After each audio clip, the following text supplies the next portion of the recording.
साथ संगत जी, प्रेम से कहना धन निरंकार जी। आशा करती हूँ आप सभी बहुत अच्छे होंगे। स्वागत है आप सभी का आपके ही चैनल पर। आज मैं आप सभी के लिए एक बहुत खूबसूरत साखी लेकर आई हूँ। तो चलिए ज़्यादा समय ना गवाते हुए आज की साखी सुनते हैं।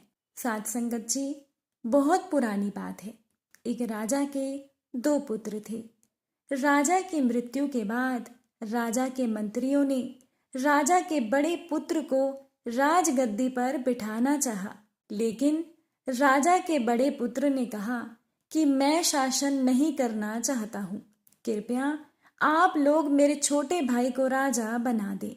अब बार बार राजा बनने का अनुरोध करने पर भी राजा के बड़े पुत्र ने अपना निर्णय नहीं बदला।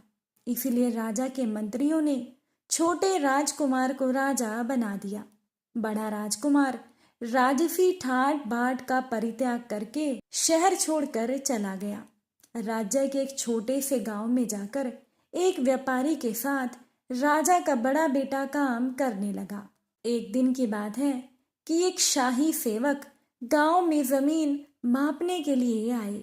अब जिस व्यापारी के साथ मिलकर राजा का बड़ा बेटा काम करता था, उस व्यापारी ने राजा के बड़े बेटे से कहा कि श्रीमान, क्या आप मेरा एक काम करवा सकते हैं?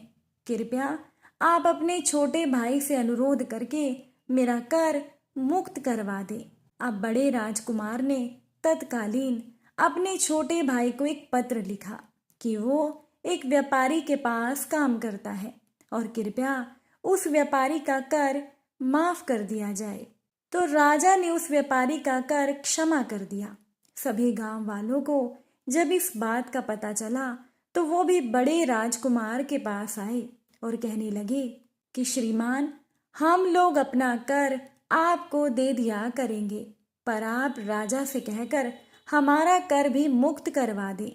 अब बड़े राजकुमार ने फिर से अपने छोटे भाई को आवेदन भेज दिया।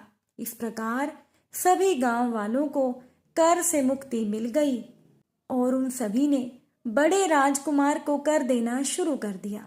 अब तो बड़े राजकुमार को विशेष आदर सत्कार मिलने लगा और धीरे धीरे बड़े राजकुमार का लालच भी बढ़ता गया। बड़े राजकुमार ने अपने छोटे भाई से पहले एक शहर मांगा, फिर एक छोटा राज्य मांगकर उस पर शासन करने लगा। अब छोटे भाई ने भी अपने बड़े भाई की सभी इच्छाओं को पूरा किया, पर समय के साथ साथ बड़े भाई की इच्छाएं बढ़ती ही चली जा रही थी। एक बार की बात है कि बड़े राजकुमार ने छोटे भाई को एक संदेश भेजा कि या तो तुम मुझे राजगद्दी दे दो या मुझसे युद्ध करो। संदेश को पाकर छोटे राजकुमार ने सोचा कि पहले तो भाई ने राजगद्दी लेने से इनकार कर दिया, अब मुझसे ही लड़कर राजगद्दी पाना चाहता है। यदि मैं उनसे युद्ध करूंगा तो पूरी दुनिया मुझ पर हंसेगी। तो छोटे राजकुमार ने जवाब भेजा कि हम युद्ध क्यों करें, आप यहाँ आकर राज्य का कार्यभार खुद संभाल लें। इस प्रकार बड़ा राजकुमार राजा बन गया। धीरे धीरे बड़े राजकुमार ने अपने राज्य का विस्तार शुरू कर दिया। अब एक दिन की बात है कि दरबार चल रहा था कि तभी एक युवा ब्रह्मचारी ने संदेश भिजवाया कि वो राजा से मिलना चाहता है। राजा ने उसे भीतर बुलवाया। भीतर आकर युवा ब्रह्मचारी ने राजा का अभिवादन किया। राजा ने ब्रह्मचारी से पूछा कि तुम्हें क्या चाहिए। युवा ब्रह्मचारी ने कहा कि महाराज, मुझे आपसे एकांत में कुछ कहना है। एकांत हो जाने पर युवा ब्रह्मचारी ने कहना शुरू किया कि महाराज, अगर आप मेरे कथन के अनुसार काम करें तो आप 3 शहरों पर राज्य कर सकते हैं। ये तीनों शहर आर्थिक संपदा और मानव संसाधन से भरपूर हैं, तो हम युद्ध करके इन्हें हासिल कर सकते हैं। अब बड़े राजकुमार को लालच आ गया। वो युद्ध के बारे में सोचने लगा और युवा ब्रह्मचारी का अता पता पूछना ही भूल गया। इसी बीच वो राजा के दरबार से चला गया। इसके बाद राजा ने अपने मंत्रियों को बुलाया और कहा कि एक युवा ब्रह्मचारी ने मुझे 3 राज्य दिलवाने का वादा किया है, पर शीघ्रता में वो चला गया। वो ब्रह्मचारी कहाँ गया, उसे ढूंढो। शहर में घोषणा कर दो, सैन्य दल को भेजो, उन तीनों राज्यों को हमें तुरंत अधिकार में लेना है। पूरे शहर में उस युवा ब्रह्मचारी को ढूंढवाया गया, लेकिन वो कहीं नहीं मिला। सारे प्रयास विफल होने पर राजा को सूचित किया गया कि महाराज, शहर में कहीं भी युवा ब्रह्मचारी नहीं मिला। ये समाचार सुनकर राजा उदास हो गया। उनकी आंखों की नींद चली गई। सारा समय राजा यही सोचता रहा कि मैंने 3 राज्यों को खो दिया, मेरी प्रभुता नष्ट हो गई। इन विचारों तथा उनकी लालसाओं ने राजा की मानसिक शांति छीन ली। राजा की भूख खत्म हो गई और राजा दर्द से परेशान रहने लगा। उसकी बीमारी की खबर पूरे शहर में फैल गई। अब राजा के शहर में ही रहने वाला एक नवयुवक अभी अभी वैद्य बनकर लौटा था। राजा की बीमारी की बात सुनकर वो युवक राजमहल में आया और कहने लगा कि मैं राजा को स्वस्थ कर दूंगा। अब राजा को सूचित कर दिया गया कि एक युवा चिकित्सक उनके इलाज के लिए आया है। राजा ने चिकित्सक से पूछा कि कई योग्य चिकित्सक मुझे ठीक नहीं कर पाए, क्या तुम ऐसा कर दोगे? तब उस नवयुवक ने जवाब दिया कि हे महाराज, मैं आपको स्वस्थ करने का आश्वासन देता हूँ। मैं आपसे किसी शुल्क की अपेक्षा नहीं करता। आप केवल दवा का मूल्य मुझे दे दीजिएगा, पर आपको अपनी बीमारी का कारण मुझे विस्तार से बताना होगा। राजा ने कहा, तुम मेरी बीमारी का कारण क्यों जानना चाहते हो? तुम बस मेरा इलाज करो।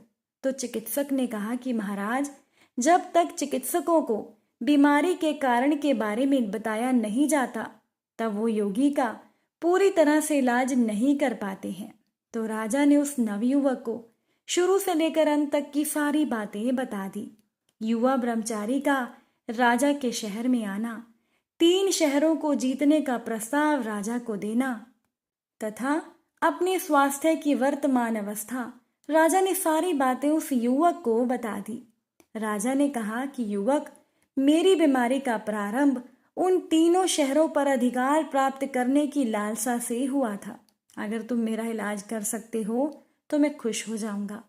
उस युवक चिकित्सक ने राजा से पूछा कि महाराज, क्या चिंता से आपको वो 3 राज्य प्राप्त हो जाएंगे? राजा ने जवाब दिया, नहीं। नवयुवक ने फिर कहा कि महाराज, फिर आप चिंता क्यों करते हैं? यदि आप उन शहरों पर अधिकार कर भी लेंगे तो भी आप एक समय में 4 प्लेट ना तो भोजन कर सकते हैं और ना ही आप 4 बिस्तर पर सो सकते हैं, ना ही आप 4 जोड़ी कपड़े एक साथ पहन सकते हैं। महाराज, आपको लालसाओं के चंगुल में फंसकर बहना नहीं चाहिए। जितनी अधिक लालसा या इच्छा ये मनुष्य करता है, उतनी खुशी भी उसे नहीं मिलती है। युवा चिकित्सक के परामर्श ने राजा की आंखें खोल दी और राजा स्वस्थ हो गया। राजा ने कहा कि हे युवक चिकित्सक, तुम्हारी रूपी दवा ने मुझे स्वस्थ कर दिया है। तुम एक योग्य चिकित्सक हो, विद्वान हो, इच्छाओं को पहचानते हो जो कि दुख का कारण होती हैं।